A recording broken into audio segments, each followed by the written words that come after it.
네, 오늘은 돌이키게 하리라라는 말씀의 주제로 함께 말씀을 나누도록 하겠습니다. 말라기서는 총 7번에 달하는 변론 과정을 통해서 하나님의 마음이 무엇인지를 우리에게 드러내 주었습니다. 오늘은 그 본문 중에 마지막 말씀입니다. 이 변론의 기간 동안 백성들은 번번이 하나님의 마음을 모르고 그분의 마음에 대해서 오해하면서 따지기 일쑤였습니다. 그러나 하나님께서는 그들의 수준에 맞추어서 그들에게 천천히 알려주시고 짚어주시고 또 깨닫게 하셨습니다. 그래서 그들이 마음과 태도를 돌이키면 살 수 있고 생명을 얻을 수 있게 하셨습니다. 그것을 통해서 하나님께서는 이스라엘 백성들이 무엇을 알게 하시기 원했냐면 하나님께서 선하신 아버지이시다. 그들을 포기하지 않으시고 그들을 회복시키기 원하신다는 것을 계속해서 알려주셨습니다. 오늘 이 본문은 이제 말라기의 요약이기도 하지만 동시에 전체 구약 성경의 요약의 말씀이기도 합니다. 왜냐하면 본문 4절에 모세가 등장하고요. 그리고 5절, 6절에서는 선지자 엘리야에 대한 내용이 나옵니다. 이 모세와 엘리야는 우리가 잘 알고 있는 것처럼 각각 모세오경의 저자, 모세오경을 통해서 하나님의 말씀을 전달한 모세, 그리고 역사서를 비롯한 선지서의 대표인물, 바로 능력으로 하나님의 말씀을 전하고 그 백성들을 회개로 이끌었던 엘리야, 이 인물들입니다. 율법을 통해서 하나님의 목소리를 전달했고요. 그리고 율법을 어긴 죄악된 백성에게 하나님의 목소리를 전한 사람, 그들이 바로 모세와 엘리야였습니다. 자, 그들의 전통 가운데 이 말라기도 동일하게 서 있습니다. 이 말라기 또한 이제 하나님의 말씀을 전하면서 이렇게 지금 하나님께서는 말라기를 통해 말씀하시는 것입니다. 모세를 통해서 너희에게 말하고 또 선지자 엘리야를 통해서 너희에게 말했던 그 하나님이 나다. 그리고 나는 다시 말라기를 통해서 너희에게 지금까지 변함없이 이야기하고 있고 너희에게서 변함없이 회개 요청을 하고 있다. 자, 이렇게 지금 전하시는 것입니다. 그리고 안타깝게도 이 말라기 선지자의 말씀을 마지막으로 하나님께서는 400년 동안 침묵하시죠. 그 이후에 이제 그리스도께서 오십니다. 자, 이 구약의 대단원이 지금 이 말라기서이고 이 말라기서의 오늘 본문의 내용입니다. 자, 그럼 마지막으로 구약의 마지막으로 하나님의 목소리를 대변하는 이 말라기의 말씀, 말라기를 통하여 전하신 하나님의 말씀이 4절부터 6절까지 어떤 말씀으로 진행되는지, 그리고 또 이 말씀을 통해서 우리가 돌이키게 하리라는 그 하나님의 음성을 어떻게 새겨 들어야 될지를 함께 나누기를 원합니다. 먼저 4절을 살펴보시면 너희는 내가 성경책으로 같이 보시면 좋겠습니다. 너희는 내가 호렙에서 온 이스라엘을 위하여 내 종 모세에게 명령한 법 곧 율례와 법도를 기억하라, 이렇게 하나님께서는 말씀하십니다. 여기서 모세는 하나님의 명령하신 법 곧 율례와 법도를 이스라엘에게 전한 자로 그려지고 있습니다. 이것은 모세오경 전체를 통해서 10계명뿐만 아니라 하나님께서 베푸신 율법 전체를 의미합니다. 하나님께서는 이러한 율례와 법도를 주시면서 이렇게 약속하며 말씀하십니다. 우리 신명기 4장 1절과 5절 말씀을 함께 읽어보도록 하겠습니다. 1절입니다. 이스라엘아, 이제 내가 너희에게 가르치는 규례와 법도를 듣고 준행하라. 그리하면 너희가 살 것이요 너희 조상 하나님 여호와께서 너희에게 주시는 땅에 들어가서 그것을 얻게 되리라. 5절입니다. 내가 나의 하나님 여호와께서 명령하신 대로 규례와 법도를 너희에게 가르쳤나니 이는 너희가 들어가서 기업으로 차지할 땅에서 그대로 행하게 하려 함인즉. 아멘. 자, 하나님께서는 이스라엘 백성들에게 이 규례와 법도를 주시는데 이것이 어떤 법이라고 말씀하십니까? 생명을 주는 법, 살게 하는 법이라고 그렇게 말씀하십니다. 자, 즉 율법은 생명의 법입니다. 율법은 물론 신약에서 우리가 율법의 저주, 율법의 행위 이렇게 이야기를 들으면서는 막연하게 또 율법은 무서운 것이구나, 두려운 것이구나라고만 생각할 수도 있는데 율법은 본질적으로 생명의 법입니다. 그리고 이것은 땅을 차지하는 법이라고도 말씀하고 있습니다. 그런데 이것에 이제 실패하는 경우가 바로 이 반대의 결과, 사망과 저주가 나오는 것이죠. 그래서 오늘 본문 6절에서는 땅을 빼앗기고 흩어지며 쫓겨나는 장면이 또 등장하기도 합니다. 이것은 율법을 잃어버린 백성의 결과입니다. 자, 그렇기 때문에 이 생명의 법인 율법을 기억하는 것은 매우 중요합니다. 왜냐하면 이 율법을 듣는 대상이 자기가 어떠한 정체성을 가지고 있는지 이 율법을 들음으로 확인할 수 있기 때문입니다. 자, 그런데 다시 상기시켜 드리는 것처럼 율법은 어떤 법이죠? 생명의 법입니다. 그러므로 율법을 가진 백성은 생명을 가지고 있는 백성이라고 말할 수 있겠습니다. 그러기에 이것을 기억하는 것이 얼마나 중요합니까? 이 율법을 기억하고 지킴으로써 생명을 얻을 수 있기 때문입니다.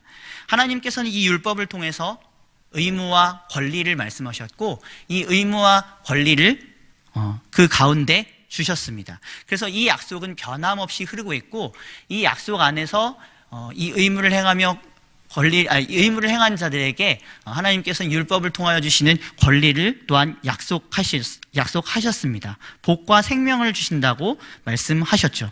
반대로 의무에 대해서 제대로 이행하지 못하면 저주를 받겠죠. 그런데 이 의무를 이행하지 못하는 첫걸음이 무엇입니까? 바로 이 율법을 까먹는 것입니다.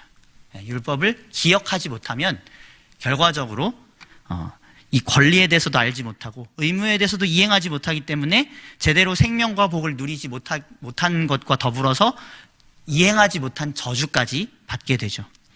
그래서 하나님께서는 이렇게 중요한 율법을 이스라엘 백성들이 계속하여 기억하라고 명령하시면서 기억할 수 있도록 여러 사람들을 보내서 말씀하시고 또 여러 방법들을 통해서 그것을 기억하게끔 하십니다. 우리가 잘 아는 것처럼 신명기 6장에서는 쉐마의 말씀을 통해서 또 그것을 통해서 무엇을 말씀하십니까? 네가 말씀을 온 몸에 감각적으로라도 두르면서 그것을 가지고 있어야 된다, 기억하고 있어야 된다라고 말씀하지 않습니까?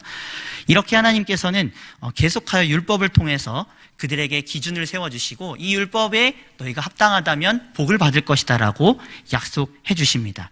그래서 이 율법을 또 이스라엘 백성들이 잊어버렸을 땐 하나님께서는 그들에게 찾아오셔서 이 율법을 다시 기억하려무나 하고 되새겨 주십니다.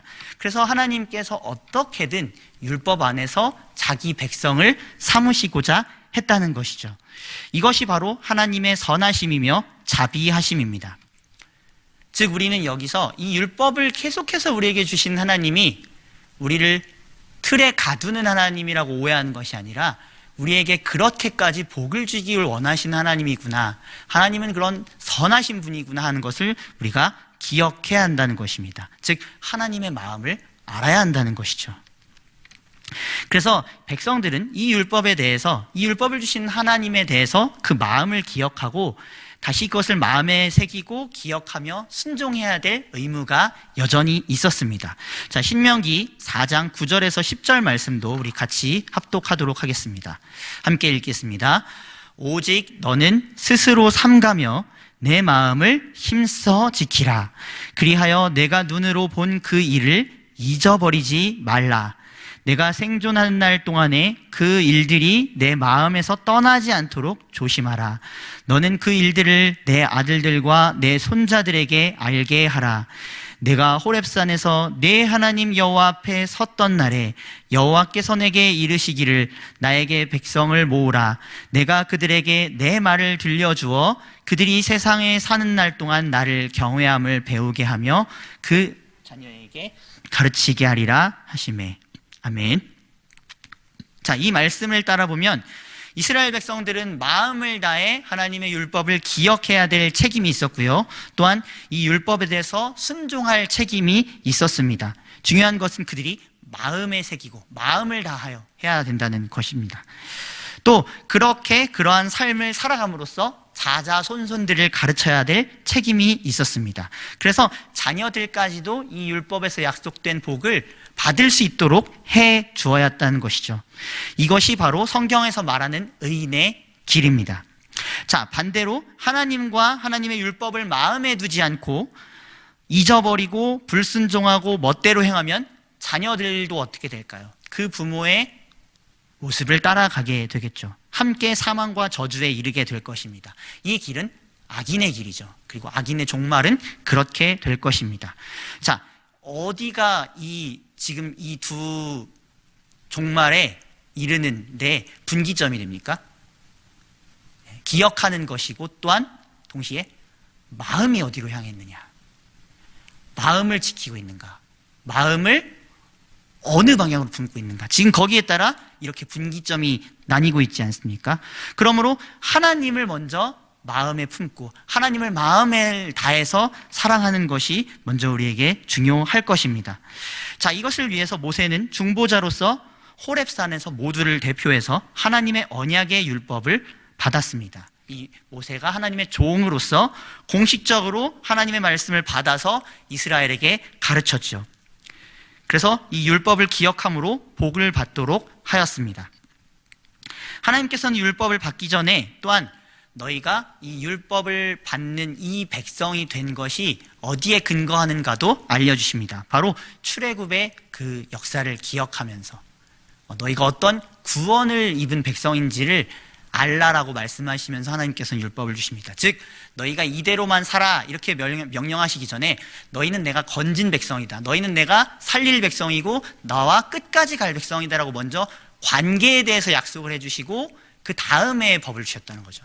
자, 그러면 생각해 보겠습니다. 이 법을 혹시 지키지 못해서 저주를 받으면 어떡하지? 그렇게 생각할 수 있죠. 그런데 그 이전에 뭐가 있었습니까? 하나님의 약속은 먼저 내가 너희의 하나님이 되겠다라는 말씀이 먼저 있습니다. 즉 구원이 먼저 있습니다. 그 대상의 행위를 먼저 보시기 이전에 구원이 먼저 있습니다. 자, 그리고 그 구원을 받은 너희들이라는 것을 하나님께서 무엇을 통해 또 율법 안에서 생각나게 하시냐면 절기와 제사를 통해서 그것을 생각하게 하십니다. 즉 이 절기를 통해서 이스라엘 백성들은 계속 생각할 수 있었습니다. 아, 출애굽하게 하신, 우리를 노예에서 건져주신 그 하나님이 우리 하나님이시구나. 그러니까 그 하나님께 우리가 뜻대로 살아야지가 되는 것이죠. 그래서 이러한 공식을 통해서 하나님께서는 그들이 결코 버림받은 자가 아니고 버림받을 자도 아니라는 것을 미리 알려주십니다. 그 안에서 율법을 기억하라고 말씀하십니다. 이것은 신약 백성에게도 동일합니다. 하나님께서는 우리 주 예수 그리스도를 통해서 산상설교의 말씀을 통해 우리에게 굉장히 높은 차원의 법을 명령하십니다. 그리고 이대로 지키라고 하십니다. 그리고 이것을 지키는 자가 복되다고 하십니다. 그런데 우리도 잘 알죠. 그 명령대로 다 지킬 수가 없으면 우리는 저주를 받는 것이 아닌가. 그러나 우리는 그리스도 안에서 또 구원받는다는 사실을 동일하게 하나님의 말씀을 통하여서 기억합니다. 그리스도의 말씀을 통해서 기억합니다. 즉 그리스도의 말씀은 산상설교뿐이 아니라 그리스도께서 말씀이 되셔서 6월절 어린 양으로 희생하시면서 주신 그 말씀, 즉 먼저 우리를 구원하기로 약속하셨고 진짜 구원하신 그 약속 안에서 산상설교를 또 허락하신 것이죠. 즉 예수님께서는 6월절 어린 양으로 희생되셨으며 생명의 떡이 되셨습니다. 그리고 십자가에 달리시기 이전에 내가 너희의 생명의 떡이라고, 나를 가까이 하는 자는 멸망하지 않을 것이라고 이미 벌써 약속하십니다. 즉 이것이 뜻하는 것이 무엇입니까? 우리가 기억하고 마음을 다해 주님께 찾아간다면 주님은 우리를 버리시지 않고 그 법을 지키며 살아갈 수 있는 존재처럼 우리를 만들어 가신다는 것이죠. 우리의 힘으로 지킬 수 없으나 그러나 온전히 그 법을 성취하신 예수님께서 우리를 그 자리까지 함께 데리고 가면서 인도하신다는 것입니다. 즉 우리는 구원을 받은 자이고 앞으로도 구원을 받을 것입니다. 구원의 떡인 예수님께서 우리와 늘 함께 하십니다. 이것을 기억하면서 주님께서 우리에게 절기를 또 하나 주시죠. 그것이 무엇입니까? 6월절, 그 예수님께서 죽으신, 그 십자가에 죽으신 그 날인데 그 날을 우리는 어떻게 기념합니까? 성찬을 통해서 기억하죠. 성찬을 통해서 우리는 주님의 죽으심과 주님의 우리를 대신하여 피 흘리심, 우리를 대신하여 이미 저주를 받으신, 그래서 우리에게 오히려 그리스도 안에 있는 자에게 값없이 의롭다 하심을 받은 그 복을 주시는 그것을 우리에게 약속하시죠. 그래서 우리로 하여금 그 받은 구원이 무엇인지 또 앞으로 받을 구원이 무엇인지를 약속하십니다. 자, 고린도전서 5장 7절과 또 11장 26절 말씀을 같이 읽어보도록 하겠습니다. 고린도전서 5장 7절 그리고 11장 26절입니다. 함께 읽겠습니다. 너희는 누룩 없는 자인데 새 덩어리가 되기 위하여 묵은 누룩을 내버리라. 우리의 유월절 양 곧 그리스도께서 희생되셨느니라. 너희가 이 떡을 먹으며 이 잔을 마실 때마다 주의 죽으심을 그가 오실 때까지 전하는 것이니라. 아멘. 그러므로 사랑하는 성도 여러분, 우리가 기억해야 될 것이 있습니다. 하나님께서는 구약을 통해서 또 우리 그리스도 안에서 또 신약 안에서 하나님의 법, 그리스도의 법을 주시면서 우리에게 하나님의 백성은 이렇게 살아야 한다라고 말씀하시고 그런 백성이 복되다 약속하십니다. 그러나 우리는 그 복된 백성으로 날마다 살아가기 힘들 수도 있습니다. 우리 스스로의 모습을 보면서 우리는 좌절할 수 있습니다. 그러나 그 지키지 못하는 존재이기 이전에 하나님께서는 먼저 우리를 구원하셨습니다. 구약 백성들은 출애굽의 역사를 계속 기억하면서 우리는 구원받은 사람이구나라는 걸 기억했으며 우리는 또한 유월절 어린 양이신 예수님이 우리를 위해서 십자가에 죽으심을 바라보면서 그 날을 우리가 절기로 생각하면서 우리가 또 그분의 말씀대로 우리가 성찬을 지켜나가면서 우리가 하나님의 자녀임을, 언약 백성임을 다시 한번 깨닫게 됩니다. 그래서 우리는 여기에서 힘을 얻습니다. 우리가 하나님의 백성답게 살 수 있는 힘은 그리스도께서 우리를 위해서 죽으셨고 부활하심, 그 복음에 있는 줄로 믿습니다. 그 복음이 우리를 변화시키고 우리의 마음을 변화시키고 우리로 하여금 계속해서 우리 주 예수님의 그 구원을 기억하게 만들죠. 그리고 그것을 즐거워하게 만들죠. 마음에 즐거워하는 바를 우리는 찾아가지 않습니까? 우리가 마음에 즐거워하는 것은 기억하게 되어 있습니다. 그런데 그리스도께서는 우리의 그 마음을 설득하시면서 내가 너희를 구원했다. 내가 그리고 너희를 선하고 아름답게 만들기 원한다. 그렇게 하나님 아버지의 음성을 그리스도 안에서 들려주십니다. 그러므로 우리는 기억해야 합니다. 이 말씀을 통해서 우리가 하나님 안에서, 하나님의 그 은혜 안에서 구원받았으며 우리는 이 말씀을 기억하면 다시 우리의 마음과 우리의 순종의 모든 발걸음까지 주님께 향해서 나아갈 수 있고 하나님의 자녀다운 삶으로 회복될 수 있습니다. 우리 스스로의 죄의 모습에, 우리 교회의 죄의 모습에 대해서 낭망하고 좌절할 것이 아니라 우리는 다시 주님의 은혜를 기억해야 되는 줄로 믿습니다. 기억하는 것이 우리의 첫 걸음, 돌이키는 첫 걸음이 될 것입니다. 그래서 이 주님의 말씀이 우리에게 있구나, 이 복된 약속이 우리에게 있구나, 이것을 기억함으로 우리의 마음을 새롭게 하여 주님께 나아가시는 저와 여러분들 다 될 수 있기를 간절히 바랍니다. 연이어서 5절에서는 성경을 통해 같이 보겠습니다. 보라, 여호와의 크고 두려운 날이 이르기 전에 내가 선지자 엘리야를 너희에게 보내리니 라고 말씀합니다. 여기서 보라라는 감탄사는 보내다라는 분사와 함께 사용해서 생생한 미래에 대한 이미지를 나타내 줍니다. 말라기서 3장 1절에서는 이렇게 말씀합니다. 만군의 여호와가 이르노라, 보라, 내가 내 사자를 보내리니 그가 내 앞에서 길을 준비할 것이요 또 너희가 구하는 바 주가 갑자기 그의 성전에 임하시리니 곧 너희가 사모하는 바 언약의 사자가 임하실 것이라 라고 말씀합니다. 여기서 말하는 하나님의 사자, 언약의 사자가 백성들에게 미래에 임하게 될 것인데 그 선지자가 누굽니까? 오늘 본문 5절에서 보는 것처럼 바로 엘리야입니다. 4절에서는 모세를 통해서 하나님께서 내가 나의 율법으로 돌아와라라고 명령하셨는데 이제는 하나님께서 그 율법의 그 말씀 언약과 복 그리고 그 말씀의 행함을 나타내면서 인도하셨다면 이제 엘리야를 통해서는 무엇을 하시냐? 심판과 회개의 메시지를 전하십니다. 엘리야는 우리가 잘 아는 것처럼 이스라엘 백성에게 회개하지 않으면 망할 것이다 라고 전했던 선지자였으며 그는 능력을 나타낸 선지자였죠. 우리가 흔히 선지자라고 생각하면 저주와 사망의 전달자, 굉장히 듣기 싫은 소리를 하는 사람처럼 그렇게 생각합니다. 그러나 그렇지 않습니다. 선지자들은 공동체가 변화하도록 하나님의 음성을 전달하고 그 음성을 듣는 자들은 분명히 그 돌이키는 자들은 반드시 생명이 있을 것이라고 동일하게 약속합니다. 중요한 것은 돌이키지 않을 때는 화가 있다는 것을 전했다는 것이죠. 그래서 이 본문에서도 여호와의 크고 두려운 날이라는 날로 표현합니다. 이 날은 이제 더 이상 하나님께서 악인과 죄인에 대해서 봐주셨던, 그들을 잠깐 놔두셨던 그것을 거두시고 이제 철저히 멸망과 심판을 행하실 것을 나타내 줍니다. 말라기서에서는 계속해서 악인들처럼 향해져 가는 제사장과 백성들의 모습을 볼 수 있습니다. 그들은 그들의 죄악을 차분하게 지적하시면서 또 애절하게 지적하시면서 돌아와야 된다라고 하는 하나님의 음성에도 불구하고 하나님 우리에게 복을 주시지 않아요. 하나님을 또 비난하고 조소하는 그들의 모습이었습니다. 이러한 제사장, 이러한 백성들, 이렇게 끝까지 회개하지 않는 백성들은 어떻게 될까요? 이 날에 죄인들, 악인들과 함께 심판을 당하게 될 것입니다. 그러므로 이 선지자 엘리야가 올 때, 즉 하나님께서 크고 두려운 날을 시작하시기 이전에 선지자 엘리야를 맞이하는 순간에 이들은 회개해야 될 필요가 있었습니다. 그런데 하나님께서는 이 선지자 엘리야와 같은 선지자들을 계속해서 구약시대 가운데 보내셨지만 그들의 반응은 어떠했는지 역대하 36장 15절과 16절에서 말씀해 주고 있습니다. 이 말씀을 우리 같이 한번 읽어보도록 하겠습니다.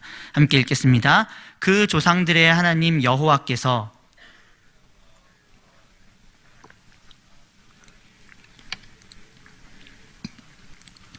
그의 백성이 하나님의 사신들을 비웃고 그의 말씀을 멸시하여 그의 선지자를 욕하여 여호와의 진노를 그의 백성에게 미치게 하여 회복할 수 없게 하였으므로. 자, 이 말씀을 보면 이들은 결국 어떻게 했죠? 하나님께서는 부지런히 하나님의 사자, 하나님의 선지자들을 보내셨지만 회개하라, 돌아오면 너희가 살 것이다 라고 말씀하셨지만 그들은 그 말씀을 멸시했고 그 사신들을 비웃었죠. 욕했죠. 그래서 결국 하나님의 진노가 이른 날이 올 수밖에 없었다는 것입니다.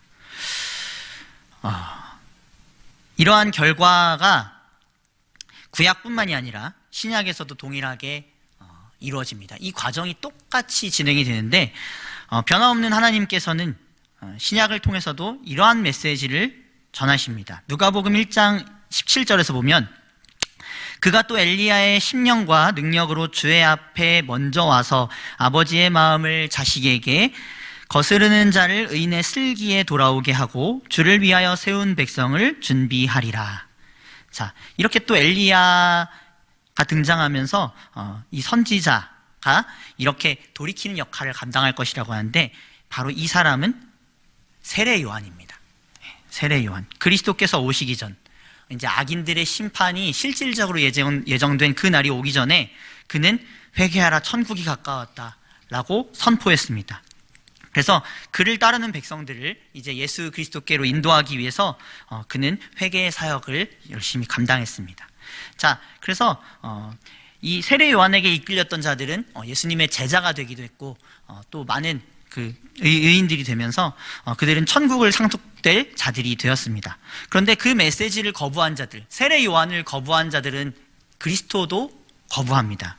그래서 그리스도께서 오셨을 때도, 만유의 주이신 심판주이신 그분이 오셨을 때도 그들은 회개하지 않았습니다. 그러면 어떻게 될까요? 말라기 시대 구약의 백성들이 심판을 받았던 것처럼 그들의 종말도 우리는 예상할 수가 있습니다. 이것은 우리 신약 백성들에게도 마찬가지입니다. 우리는 그리스도께서 다시 오실 것을 성경 마지막 요한계시록을 통해서 압니다. 거기 21장, 22장에서 보면 주 예수님을 바라보고 다시 오심을 믿고 이제 그 주님을 다시 보내실 것이다. 그렇게 바라보는 자들, 오늘 말씀처럼 보라, 보내시리라 이 약속을 믿으면서 예수님께서 재림하실 것이다 라고 믿는 자들은 우리 주님께서 행한 대로 갚아주시고 만물을 새롭게 하겠다고 약속하십니다. 즉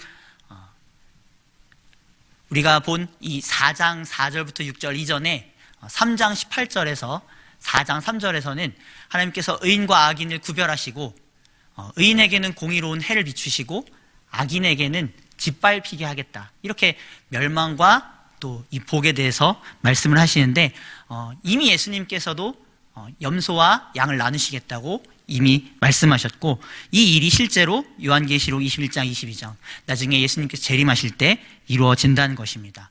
의인으로 구별된 자들, 끝까지 믿음의 인내를 한 자들은 예수님께서 부활의 승리를 함께 누리도록 인도하실 것입니다. 그렇기 때문에 우리는 믿음으로 이 사실을 기억하면서 이 미래가 금방 현재가 될 것처럼, 오늘 5절에서 말씀하신 것처럼 생생한 미래로 곧 올 것이다 라고 하는 것처럼 우리는 이 땅에서 그 인내를 믿음으로 행해야 될 줄로 믿습니다.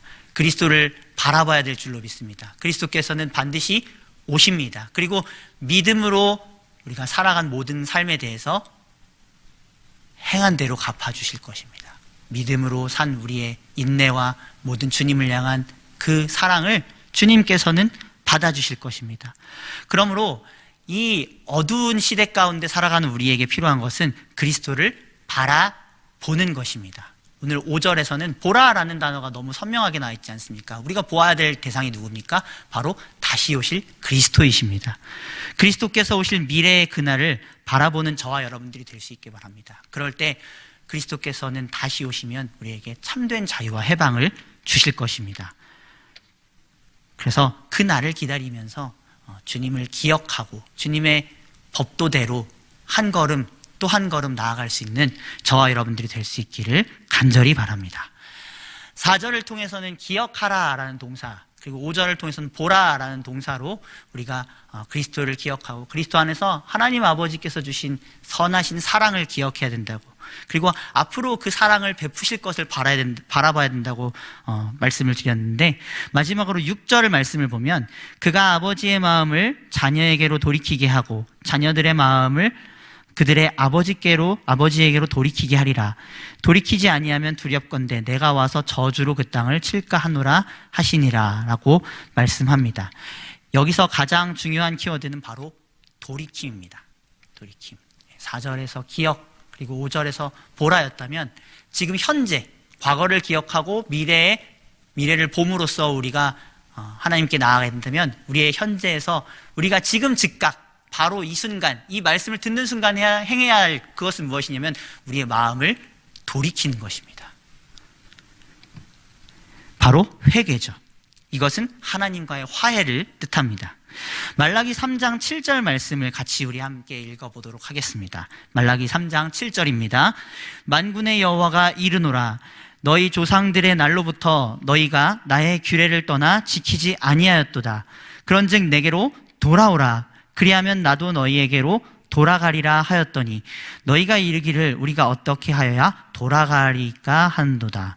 자, 돌이킴이라는 단어가 굉장히 많이 나오고 실제로 오늘 6절에서 또 돌이킴에 대해서 말씀하지만 말라기 내내 돌이킴에 대해서 굉장히 많이 강조를 하고 있습니다. 이것은 말라기뿐만이 아닙니다. 모든 선지서의 공통적인 주제는 바로 하나님과의 화해, 돌이킴입니다. 이스라엘 백성들은 이렇게 돌아오라고 말씀하신 하나님의 말씀, 선지자들을 통해서 요청하신 하나님의 음성을 듣고 하나님의 규례를 다시 기억하면서 하나님을 다시 바라보면서 하나님께서 악인들을 심판하실 것을 바라보면서 하나님께 돌아와야 했습니다. 그래서 하나님을 자신들에게로 돌아오시게 만들어야 했습니다. 그런데 말라기 백성들이 번번이 실패한 것이 바로 이것이었습니다. 하나님을 돌아오시게 하기는커녕 그들이 하나님께로부터 돌이켜서 반대로 갔죠. 네, 그림이 보이지 않습니까? 이렇게 와야 될 백성들이, 하나님께 돌아와야 될 백성들이 하나님을 돌아가버리는, 이 동일한 단어를 슈브라는 원어로 사용하는데 이 너무나도 큰 아이러니, 너무나도 큰 역설이 발생합니다. 돌이키라고 요청한 백성들이 돌아가버리죠. 이것을 통해서도 우리는 알 수 있습니다. 우리의 마음이 얼마나 완악한지요. 우리의 기본 본성이 얼마나 죄인인지. 죄인이라는 게 다른 것이 아니라 우리가 어떤 큰 범죄를 저지른다고 죄인이 아니라 하나님께 돌아가지 않으려고 하는 습성, 그 모든 것이, 그 총체가 결국 죄인의 모습이 아니겠습니까? 우리의 마음이 정말 우상 공장이고 우리의 마음은 정말 하나님의 말씀보다 다른 것을 사랑하기에 급급하죠. 심지어 우리 자신을 바라봐도 그렇습니다. 마음 먹은 대로 우리가 쉽게 잘 하지 못하는 것에 대해서 작심삼일이라는 표현도 쓰고요. 또 사람에 대해서 이야기할 때는 오죽하면 사람은 고쳐 쓰는 것이 아니다라는 속담도 있지 않습니까? 마음이 변하는 것은 쉽지가 않습니다. 돌이키는 것은 쉽지가 않죠. 하나님의 말씀을 기억하고 또 하나님을 바라보면서도 우리 마음이 쉽게 변하지 않고 냉랭할 수 있죠. 그게 혹시 저와 여러분들은 아닌지 모르겠습니다. 그런데 하나님께서는 그런 우리에게, 그런 돌이키지 않고 자꾸만 돌아가서 딴 데로 향하는 우리에게 이렇게 약속하십니다. 에스겔 11장 19절에서 20절 말씀을 같이 한번 읽어보도록 하겠습니다. 함께 읽겠습니다. 내가 그들에게 한 마음을 주고 그 속에 새 영을 주며 그 몸에서 돌 같은 마음을 제거하고 살처럼 부드러운 마음을 주어 내 율례를 따르며 내 규례를 지켜 행하게 하리니 그들은 내 백성이 되고 나는 그들의 하나님이 되리라. 아멘. 돌같이 굳어져 있는 마음조차도 제거하고 부드러운 마음을 강제로 넣어주시려는 목적은 무엇입니까? 그 마음이 변하면 우리가 어떻게 되겠습니까? 기억하게 될 것이고요. 또 하나님을 바라보면서 나를 변화시켜 주십시오라고 기도하게 될 것이고요. 결국은 그 기도하면서 내가 이 규례를 지키겠습니다라고 향하지 않겠습니까? 그런 자들에게 하나님께서 은혜를 베푸시지 않겠습니까? 그런 자들의 존재가 달라지고 성품이 달라지며 순종의 열매가 맺히지 않겠습니까? 그럼으로써 하나님은 어떻게 인도하시죠? 그들은 내 백성이 되고 내 백성답게 되고 나는 그들을 마음껏 축복하는 그들의 하나님이 되리라. 하나님은 어떻게 해서든 자기 백성의 하나님이, 저와 여러분들의 하나님이 되고자 하십니다. 하나님의 열심, 그것은 우리의 마음을 바꾸시는, 우리의 마음을 두드리시는 사역입니다. 하나님께서는 이렇게 선지자 엘리야를 통해서 그렇게 하시겠다고 오늘 본문 6절에서 약속하시죠. 그 선지자 엘리야는 우리가 육체적으로 역사적으로 알고 있는 엘리야일 수도 있겠지만, 그러나 그 엘리야를 통해서 보여주신 예표로 그것을 성취하는 분임을 우리는 또 기대하면서 알 수가 있죠. 바로 이 엘리야의 사역을 성취하신 분, 그분이 누구십니까? 바로 우리 주 예수님이시죠. 예수 그리스도께서는 하나님께서 땅을 치시고, 오늘 6절의 말씀처럼 땅을 치시고 저주하시기 전, 그런 여호와의 날이 임박하게 하시기 전에 먼저 오셨습니다. 예수님께서는 재림의 심판으로 임하시기 이전에 초림으로 먼저 우리의 구원자로 오셔서 자신의 몸을 찢으셨습니다. 그래서 그 예수님의 사랑, 그 예수님을 통하여 비추신 하나님의 사랑을 받아들이는 자들, 새 마음과 새 영을 주시고 그 복음을 믿고 그 하나님께 전 존재를 내어드린 자들에게 새 마음과 새 영을 주시고 심판의 날을 피하고 하나님의 백성답게 인내하면서 살게 하시죠. 그렇지 않은 세상은 결국 하나님께서 약속하신 이 땅에서 저주를 받고 쫓겨나게 될 것입니다. 자신의 터전, 자신이 교만하던 그 영지를 잃어버릴 것입니다. 말라기 시대 때도 그랬고 지금에 이르기까지 악인들은 번성하고 하나님을 없다라고 말한 자들은 부흥하고 잘 되는 것 같습니다. 그러나 그들은 결국 사망과 저주에 이르게 될 것입니다.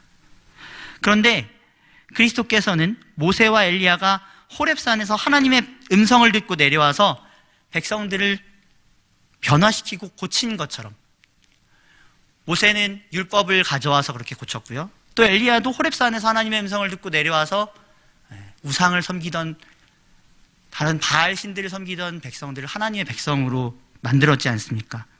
그들의 공동체를 우상에서 떠나 하나님을 사랑하게 했지 않습니까?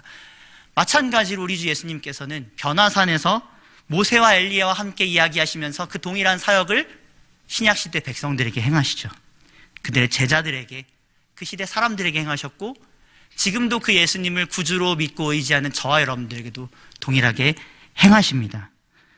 그들을 가르치시고 살리시고 인도하시죠. 지금도 그 예수님께서는 우리를 돌이키고 회복시키시는 분입니다. 그래서 우리의 회개는 우리가 어떤 뉘우침을 가지고 우리가 잘못했구나, 돌이켜야겠다, 내 힘으로 해야지가 아니라 그리스도께 돌아가면 회개가 있습니다. 그리스도께로 돌이키는 것이 회개입니다. 왜냐하면 우리 스스로는 회개의 열매를 얻어낼 수가 없습니다. 작심삼일이지 않습니까? 신앙도 마찬가지입니다. 그러나 그리스도께로 돌아가는 자에게는 그리스도께서 동행하셔서, 하나님 나는 할 수 없습니다, 예수님 나는 할 수 없습니다, 그러나 그 완전하신 예수님께서 나와 동행하시면 나는 할 수 없지만 내가 주님께 내 삶을 내어드리면 주님께서 나를 만들어 나가신 줄로 믿습니다. 그렇게 하면 주님은 우리를 마음부터 우리의 태도, 우리의 모든 자세까지 통째로 바꿔서 새 그릇으로 만들어 주실 것입니다. 엘리야가 죽음을 보지 않고 하늘로 올랐던 것처럼 그리스도께서는 하늘에 오르셔서 부활하셔서 승리하셨고, 그를 믿는 자들에게 너희가 죽은 마음이 아니라 참된 생명의 마음을 가질 수 있다라는 것을 가르쳐 주십니다. 그리고 우리가 사망의 저주에 머무르지 않고 생명의 영원한 천국에 이르게 하시죠. 그래서 영이 죽고 우리의 마음이 죽고 우리의 삶이 죽어지고 자꾸 무뎌지기 전에 우리에게 생명력을 주시고 참된 삶을 주시는 그리스도께로 돌이키시는 저와 여러분들 될 수 있길 바랍니다. 우리의 마음이 그리스도를 더욱더 사랑했으면 좋겠습니다. 그리스도께서는 우리의 모든 것이다 라고 우리가 찬양하는 것처럼 고백했으면 좋겠습니다. 어느덧 이 말씀을 전하고 있는 저조차도 그리스도께서 나의 전부이십니다 라고 말하기 이전에 저의 삶에 다른 모든 좋은 것들이 더 우상처럼 여겨진 것을 오늘 말씀을 통해서 돌아보게 되었습니다. 그리스도가 모든 것이 아니더라고요. 어느샌가 그리스도께서 내 삶의 우선순위에서 밀려나 계시더라고요. 여러분들도 혹시 그렇지는 않으십니까? 그렇다면 우리는 오늘 이 말씀을 기억하면서 돌이켜야 되는 줄로 믿습니다. 우리의 마음을 돌이켜서 그리스도 안에서 하나님만을 사랑할 수 있게 해달라고 그렇게 기도하며 그리스도께로 나아가야 될 줄로 믿습니다. 말씀을 맺겠습니다. 오늘 세 가지 동사를 통해서 오늘 말씀을 같이 나누고 그 주시는 교훈을 생각해 보았는데, 기억하는 것, 그리고 바라보는 것, 그리고 돌이키는 것, 이렇게 세 가지로 생각할 수 있었습니다. 여러분, 그리스도를 기억하시기 바랍니다. 그분께서 우리에게 베풀어 주신 구원의 은혜가 무엇인지, 잃었던 하나님 아버지를 찾게 해주신 그 영광이 무엇인지를, 그리고 그 영광된 하나님의 백성이 된 것이 무엇인지를 다시 한번 우리가 마음으로 기억한다면 우리는 하나님의 뜻대로 살기 위한 다시 발걸음을 시작할 수 있을 것입니다. 그래서 하나님의 뜻대로 살기 위해 그리스도를 의지하시는 저와 여러분들 될 수 있기를 바랍니다. 그리고 그 의지하는 발걸음을 미래로 옮겨서 그리스도를 바라보셨으면 좋겠습니다. 지금 이 땅에서는 그리스도의 교회를 끊임없이 핍박하지만, 그러나 그들의 공격은 영원하지 않을 것입니다. 우리 주 예수님께서는 반드시 재림의 날에 승리를 주실 것입니다. 그것이 우리 개인에게는 또 지역적인 승리가 될 수도 있겠습니다. 그리스도를 의지하는 중에 우리가 악인을 잠시 잠깐 이기게 하실 수도 있겠습니다. 어쨌든 중요한 것은 그리스도께서 승리의 주로 계시니 우리가 그분을 바라봐야 한다는 것입니다. 또한 그리스도께로 마음을 돌이켜서 우리의 모든 삶의 사랑의 대상을 주님으로 삼을 수 있으면 좋겠습니다. 주님은 우리를 사랑하기 원하시고 주님이 우리를 품기를 원하시는데, 오늘 6절의 말씀처럼 주님께서는 우리에게 돌아오길 원하시는데 우리가 마음을 자꾸 다른 쪽으로 돌리진 않는지요. 우리는 돌이켜야 할 것입니다. 우상을 버리고 그리스도께로 나오면 반드시 생명이 있고 반드시 좋은 것이 있다는 것을 우리는 오늘 이 말씀을 통해 확신해야 될 것입니다. 이렇게 기억하고 바라보고 또 돌이키면서 돌이키게 하리라 약속하신 그 주님의 말씀에 붙잡히면 돌이키게 하시는 하나님께서 우리에게 일을 하실 줄로 믿습니다. 이 일을 위해서 오늘도 예수님을 찬양하고 예수님께 마음을 다해 나아가실 수 있는 저와 여러분들이 될 수 있길 주님의 이름으로 축원을 드립니다.